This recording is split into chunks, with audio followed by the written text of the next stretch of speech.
wabarakatuh. Perkenalkan, nama saya Siti Nurhalisa, NIM 2021-03040, siswi dari Institut Ilmu Kesehatan Pramonia Makassar. Baiklah, saya akan membahas tentang penyuluhan KB atau keluarga berencana. Baiklah, saya akan menjelaskan tentang keluarga berencana. Apa sih itu keluarga berencana?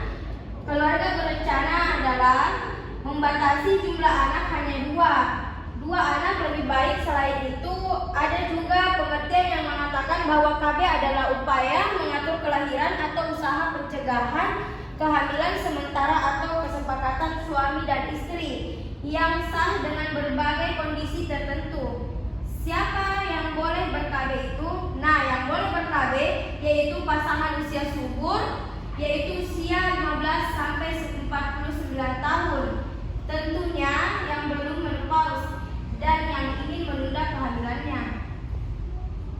Ya, lalu apakah ada manfaat ber-KB? Tentu ada, yaitu antara lain: 1. Mencegah kehamilan yang tidak diinginkan.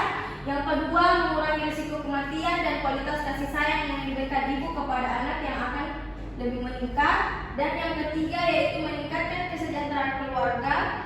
Ada berapakah metode kontrasepsi yang yaitu terbagi menjadi 3, antara lain: yang pertama, metode kontrasepsi sederhana; yang kedua, metode kontrasepsi efektif; dan yang ketiga itu metode kontrasepsi mantap. Metode kontrasepsi sederhana terbagi menjadi 2 lagi, yaitu alat atau obat dan dengan alat atau obat yang tanpa alat. Atau obat itu meliputi metode penantang berkala atau kalender, yaitu pasangan sengaja tidak berhubungan seksual pada hari-hari tertentu, pada waktu wanita kemungkinan untuk hamil atau pada masa subur.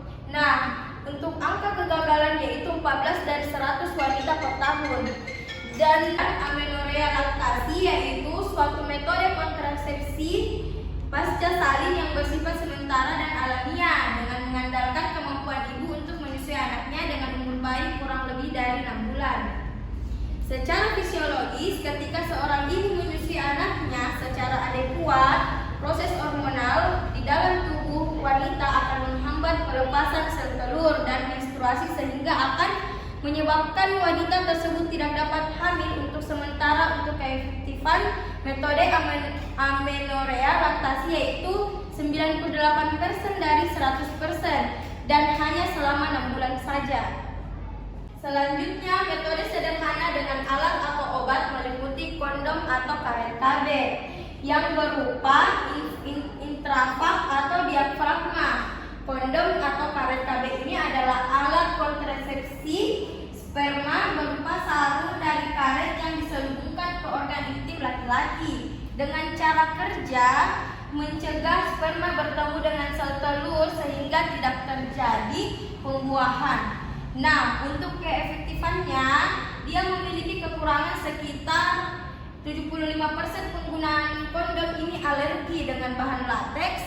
Dari mereka harus menggunakan kondom dengan non-lateks. Yang kedua, intrafak atau diafragma ini wanita bisa meletakkan tisu atau diafragma dalam vagina sebelum berhubungan seksual. Kemudian, setelah metode sederhana, ada yang efektif terbagi menjadi 2, yaitu yang pertama menggunakan susuk KB atau implan. Wanita diberi 2 batang susuk di bawah kulit lengan atas untuk mencegah kehamilan selama 1 tahun atau lebih. Nah, kekurangannya dengan susuk KB atau implan ini akan mengalami nyeri kepala dan nyeri payudara. Selanjutnya, yang kedua yaitu pil KB. Wanita diberikan pil KB dan diminum setiap hari agar mencegah kehamilannya.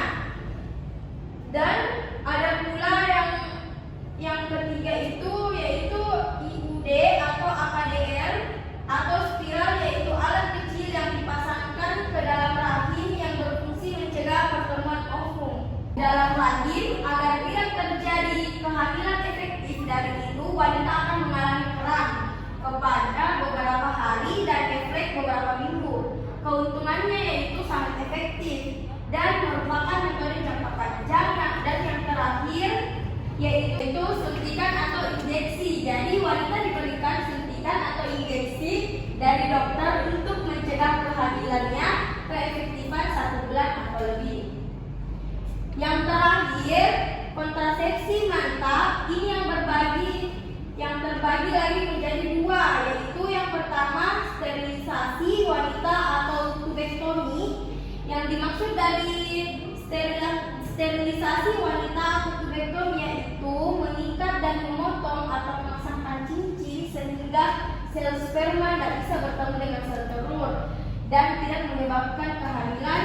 Atau yang kedua yaitu sterilisasi pria atau vasektomi, yang artinya itu pria dioperasi agar tidak mempunyai anak.